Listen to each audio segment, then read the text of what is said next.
everyone. Welcome to our Center Court one-on-one interview. We have a special guest today. He's the Assistant Dean and the MBA Program Director at the University of Florida's Warrington College of Business, John Gresley. Welcome. Thank you. Great to be here. So give us an overall sense, John, of the school for those who may be unfamiliar with Florida, because, of course, people from all over the world will be watching this. So give us a sense of the location, the global reputation, the mission, and the values of the school. Absolutely. The UFMBA program is situated in the Warrington College of Business, which is one of the premier College of Businesses here in the Southeast. Warrington has a complete degree program, including undergraduate, graduate, and doctoral preparation. So we've got a full set of degree offerings like most of our public institution peers do. And we are very excited to be located within the University of Florida, which was just named a top 5 public institution by U.S. News and World Report. So we've got a lot of things going, as you'd expect from a preeminent flagship state institution.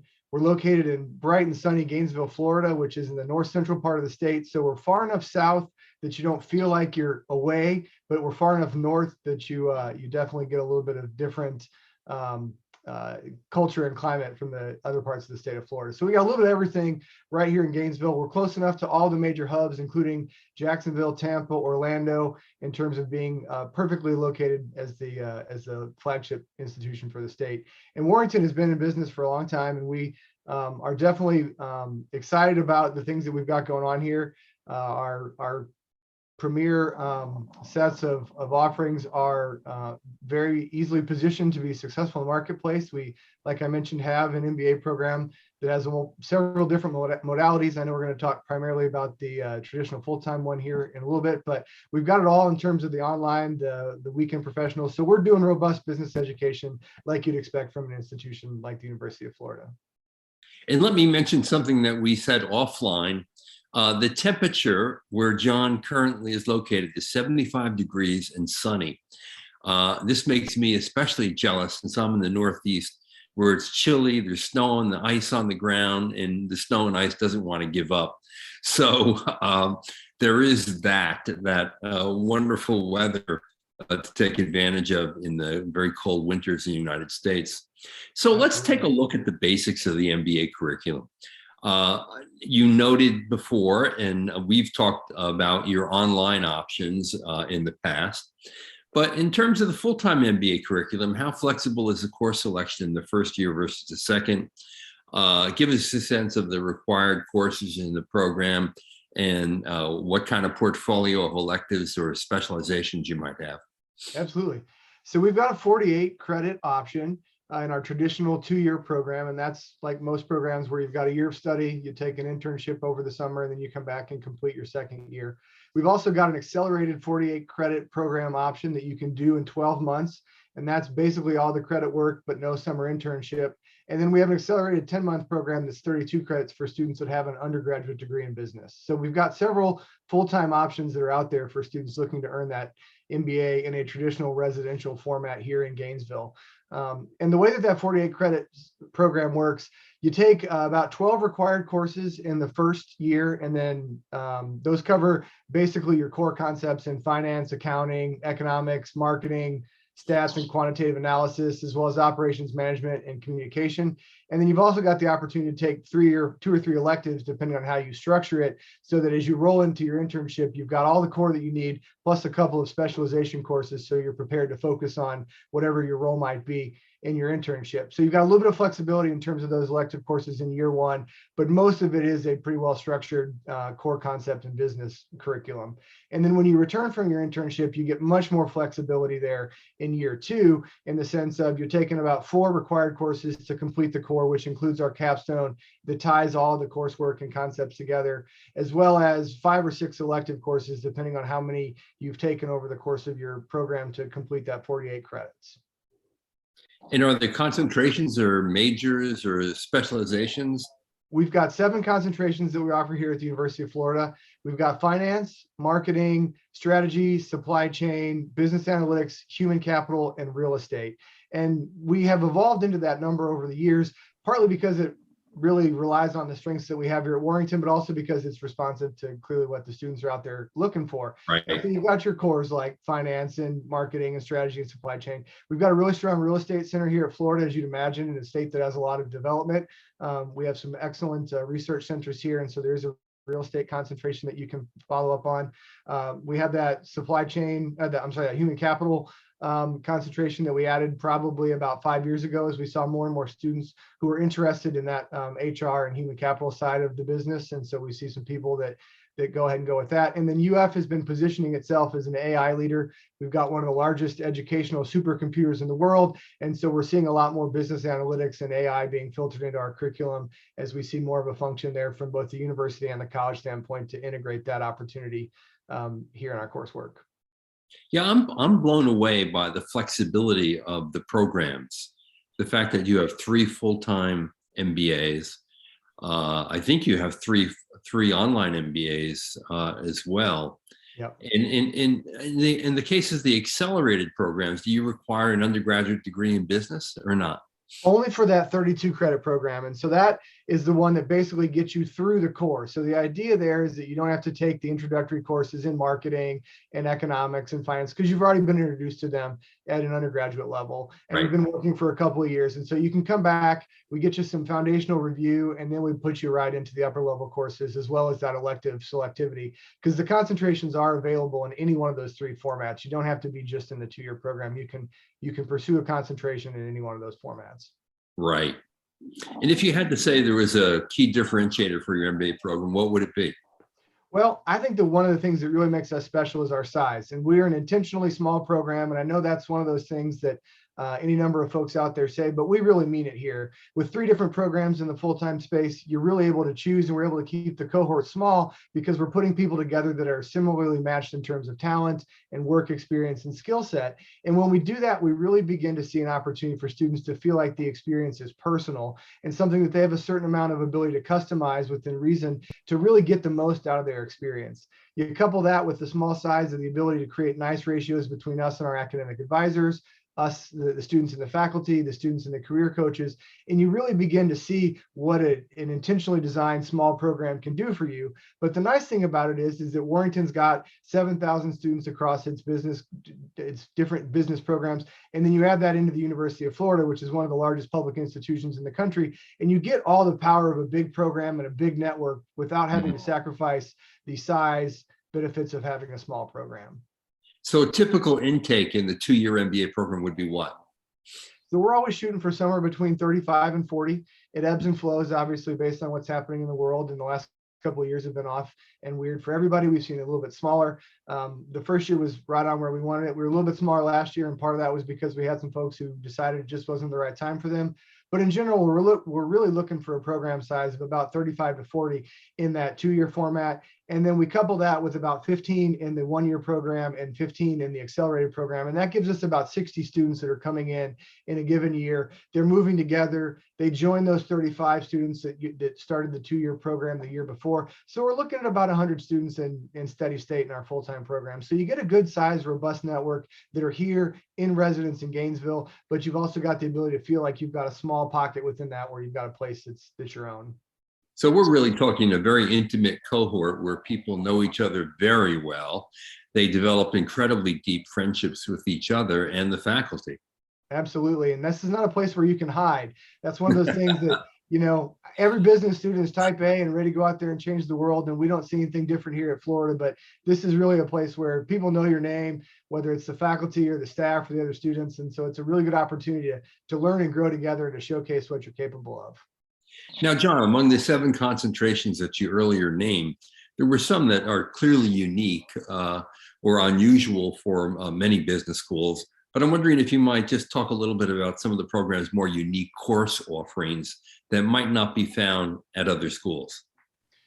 Well, I think that's one of those things that it's going to really depend on what the students choose. And so certainly, depending on how you structure your course, you could see classes in finance that are being taught by folks in terms of valuation and asset management. And, Jay Ritter is one of our preeminent faculty here. He's a Dr. IPO or Mr. IPO. And every time somebody goes to market, He's called into CNBC to talk about it. And that's one of those things that you may not get the opportunity to work directly with him, but that's the kind of work that the finance department is doing here at Warrington. And that group works together, they research together. There's a lot of shared knowledge there. So you're getting some of the best finance that you're going to find anywhere in the world in terms of that discipline. I mentioned the real estate earlier. Obviously, it's a big thing in Florida. Right. The Bergstrom Center is a great asset to the college, and that's one of those things that gives us a chance to really do things that are topical for the environment that we're in, but also can have broad application beyond just the state of Florida.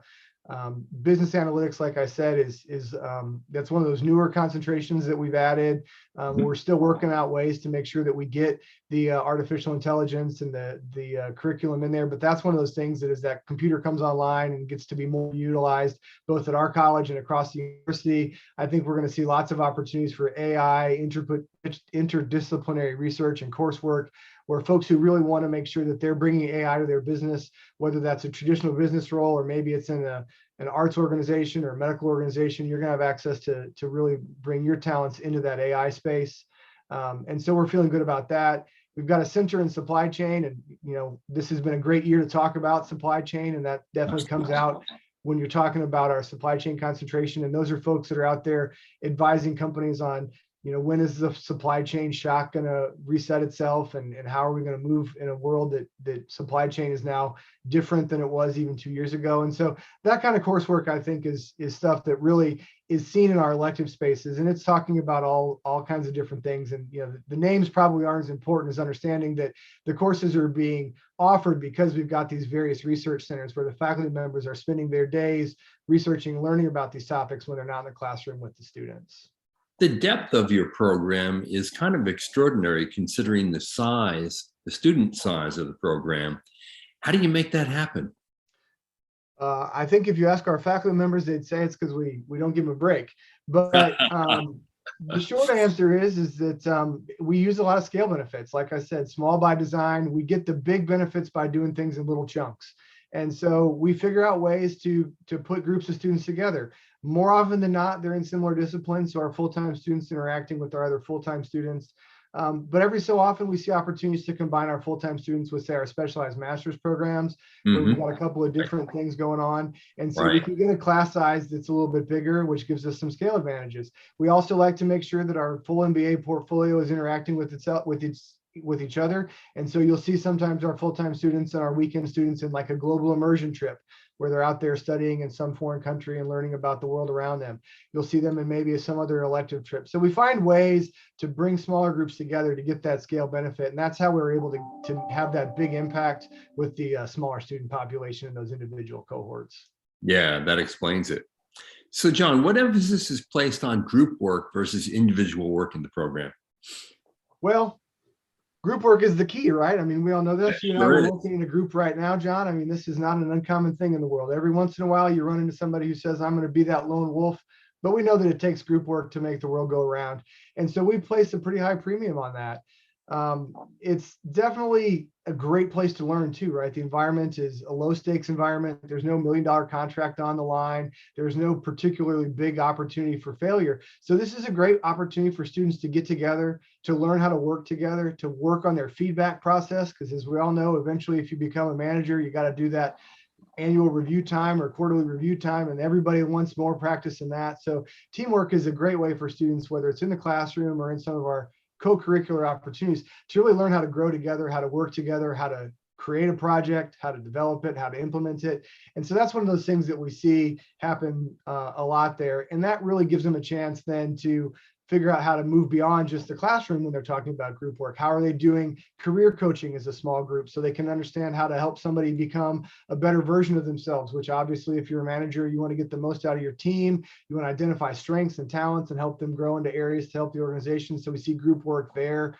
We see group work in places like intramurals because, hey, it's Florida. Like I said, we got to be outside. We want to make sure we enjoy all of the outdoor recreation that's available here. And that generally gives students a chance to find that ability to cope, to manage the things that come at them in an MBA program, and to find that sense of well-being as well. So you get all the benefits, right? The academic, the managerial, the personal. So we do our best to make sure that teamwork is infused and is a big part of everything we do here.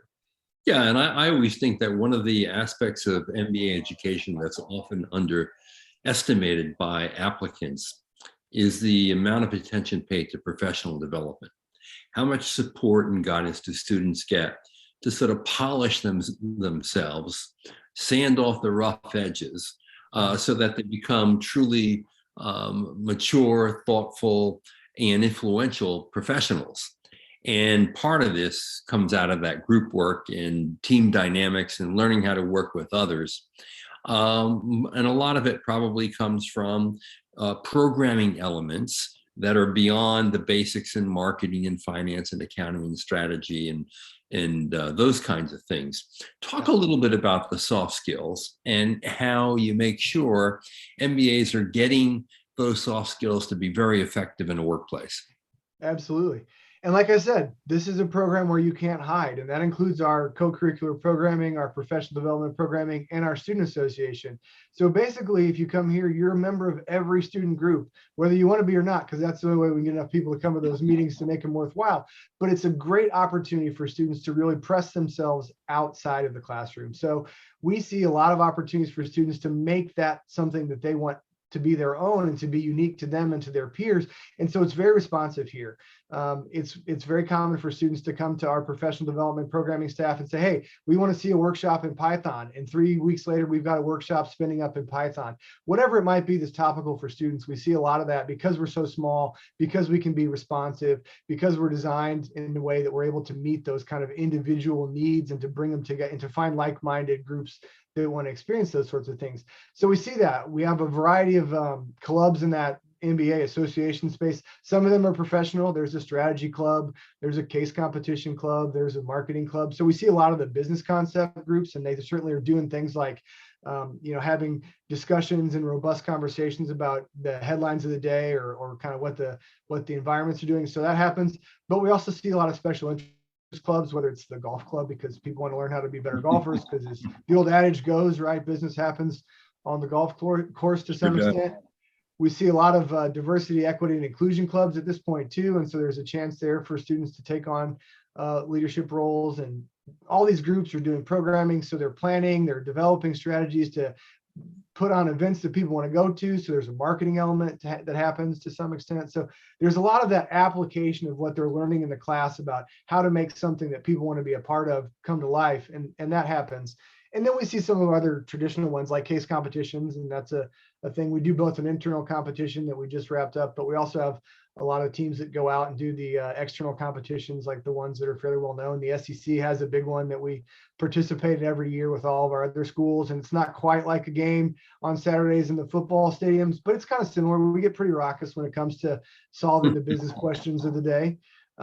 We got a lot of certificate opportunities out there, whether it's Python or those kinds of technical skills that people want to see specifics in, but aren't necessarily covered in an academic course. We see workshops on topics like ethics and things like that, where we want the students to be conversant and communicating to get the best out of that information and not just kind of having something regurgitated at them. So we see a lot of those soft skills come together to form those course offerings come together to find a robust set of soft skill topics that students can engage with based on their passions, based on their identified gaps, if they do a gap analysis with their career coach. And really they can find a place for themselves so they can take that out there into the world and into their organizations and future communities. John, you mentioned something that's very hot right now, and it's diversity and inclusion. And I wonder how your program helps develop leadership skills among your students to help them work with people that are very different than they are. I'm really proud of a lot of the work that the group is doing here. It's one of the benefits of a small program. You get to know everybody. And if we do a good job on the admissions side of curating a class that's diverse in terms of the characteristics, then you see an opportunity to really have first-person opportunities to engage. And one of the neat things that our students did actually just this past December was they held what we called the diversity conference, and it was a totally student driven thing. And it was a lot of the leaders from the various clubs coming together to share first person experiences and lived experiences of how they see the world and how they interact. And they were sharing it with their peers and their fellow students. So it wasn't just some coach brought in to talk about a hot topic. It was student A telling students B, C, and D about this is what it means to be me in the world, and me is different than you. And so that was a really powerful experience. And I sat in on that, and I was really excited to see the level of sharing that they were doing. And it was personal. And so I think everybody that walked away with that was smarter and more capable of interacting with people that are different than them. And the students that put it on did a great job of bringing in the Black Student Business Association and the Hispanic Student Business Association. Our veterans were there. The Women in Business group was there.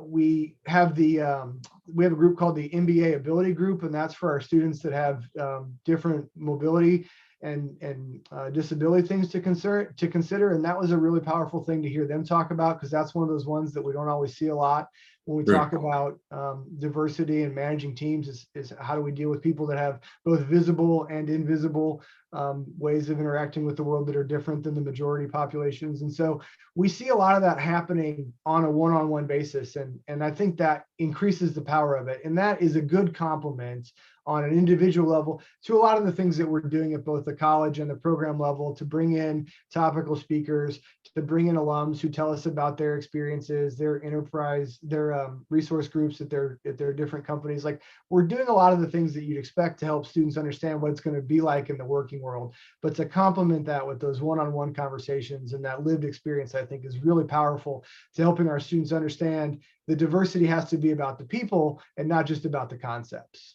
Right. You know, John, one of the things that I really like to do when I visit a campus is to go out after hours to a bar with a group of students and share a beer or a glass of wine. And the question I ask most often is, what are the 3 things about your program that you think will resonate well beyond your graduation? If I were to ask your alums that question, what would they say? I think the first answer out of everybody's mouth is the career preparation. The career team here is among the best in the business. We do a great job of connecting students with opportunities, not just finding the jobs. And so our conversation starts at the beginning in the admissions process, in the application process. What do you want to do? How can the University of Florida MBA degree help you in that pursuit? And so then we know we're bringing the people that are looking for something that we can help them do.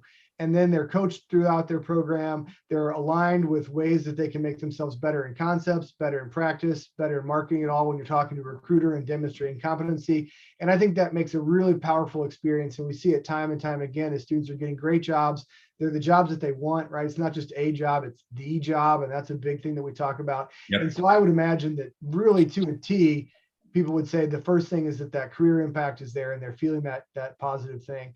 I think the next thing is that, as we talked about a little bit earlier, the deep friendships that are made, right? It's a great opportunity. You're in the trenches, you're learning. Everybody's got to deal with my bad jokes, and I set the bar low at orientation. So they have some of that camaraderie, but it's a bonding experience, and they're definitely connected in a way that a lot of people are in any academic program, but certainly in ours, it means a lot because we do such a good job of curating who we bring in. And so the career, those deep friendships and those relationships. And then beyond that, I think that we do deliver on the idea of a transformative experience. And for many, the obvious answer is that career, but so many people come out being critical thinkers, capable of addressing a complex world around them, which isn't one of those things that you think about when you're like, I don't really love my job, or I want to be a manager, so I'm going to get an MBA because that's going to make those things go away. But you come in and you get that benefit, but you also get the ability to understand the interconnectedness of the world around us. And that's a huge benefit that I'm not sure everybody appreciates until they get here. They start learning about how the world works, and they come out as capable critical thinkers, and that's an opportunity that they have that they weren't necessarily expecting. And that just makes them more comfortable as they go out there and they tackle the world that's in front of them. Yeah, really good point. And those are 3 great takeaways, I think, that people would love. So obviously, John, we're going through a pretty unusual period in our history.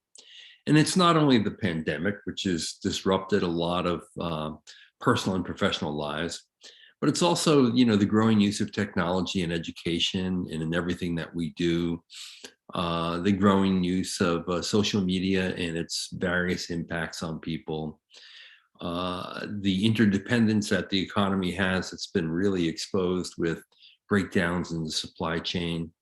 I wonder how all of these trends are likely to influence and inform what the school does in the coming years. I think that a big part of what we're trying to do, is many of my peers are, is we got to stay relevant, right? There's a conversation out there going on. What's the next important thing? And the Great Resignation has changed how organizations staff, wages, how are we investing in human capital, things like that. So we're looking at those things. We're looking at the AI, as I mentioned, the interdisciplinary impacts of artificial intelligence in the world that we live in and the way that we approach things.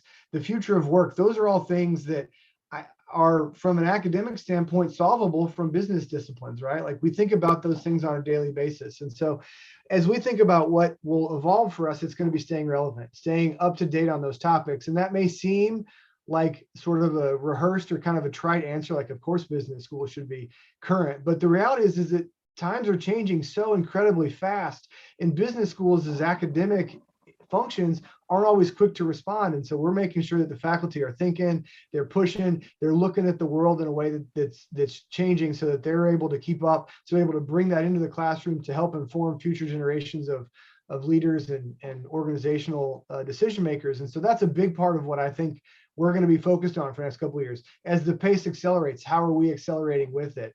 You mentioned technology. That's obviously a big part of everybody's experience right now. As you and I talk virtually, this isn't going away, and I don't think it should. Exactly. We've been huge proponents of online education for a long time here at the University of Florida. We've seen the market come to us a little bit in that way of late, and that's fantastic. We were in a great position to respond when we all had to go virtual 2 years ago. But that doesn't necessarily mean that we can stop, right? We've got to continue looking at, are we disseminating information in the same way? Are students learning in the same way? Are they interpreting the things that we want them to interpret the right ways, so that when they go out, the companies that hire them, the organizations that rely on them, are getting the same results that they expected from our students that were in full-time programs or in face-to-face programs 2 years ago? And so we got to continually assess that, right? How are we delivering courses? Are students as competent? Are they skilled? They're going to be differently skilled for sure, because we're all going to have this remote thing. And I think that the days of I live in Gainesville and I work in Gainesville are gone. And I don't think anybody's particularly sad about that. But where are people going to be sitting? How are we going to manage those things? And that's going to be a huge part of it. But part of that is, from our business school standpoint, it's going to be, what are we doing in the classroom? How are we equipping folks to be responsive? Because if there's a surge, right, how do you develop your organization? How do you structure it in such a way that it can be successful? Those are questions that we talk about as users, quote unquote, users, students. That's the thing that we have to navigate every day. And they're having an experience that they're going to use to inform their decision making when they're in charge of an organization or a product or a company. And so a big part of that is, what's technology's role in helping organizations move forward? And that's going to be a part of something that we have to keep our eyes on that ball for sure. And then I think a big part of it is finding balance. And, I Right. mentioned it a little bit earlier, but there's plenty of headlines about changing ways of work, mental burnout, stress. Parents certainly are a group that have a lot of things written about where they're at in the world that we live in. And I think it's safe to say that we're all a little tired. And people who are giving themselves the space and have the opportunity to give themselves space are certainly doing so and are encouraged to do so. And so how do we help our business leaders, our future business leaders, make those choices that help them build more healthy organizations and more healthy cultures in those organizations, so that people don't feel like they're at their wits' end from time to time or at any point, so that they are capable of thinking and reflecting and growing as leaders, as decision makers, as critical thinkers. And so how do we provide spaces like that so that the students can learn good habits, so that the student body is healthy, so that the world around us is a better result? I think that's a big part of what will be important for us as business school leaders in the next couple of years as well. John, I love your energy and your passion and your enthusiasm for the program and what you're doing. Excellent. I appreciate that. Thank you. I think, you know, you're doing everything you can to make sure that a computer algorithm never replaces any of your graduates. Hey, as long as it's as handsome as me, right? I mean, no, I'm just kidding. I got to make that joke, right? No, algorithms are a thing, right? We got to be friends with the algorithms, and that's one of the things we're looking for too. So that's the future. Let's do it. Sounds good. Well, John, it's been a real pleasure. Thank you for joining us today. Absolutely. Nice to do this. All right. We've been speaking with John Gresley, the Assistant Dean and the MBA Program Director at the University of Florida's Warrington College of Business. Thanks for joining us in the Center Court event. My pleasure.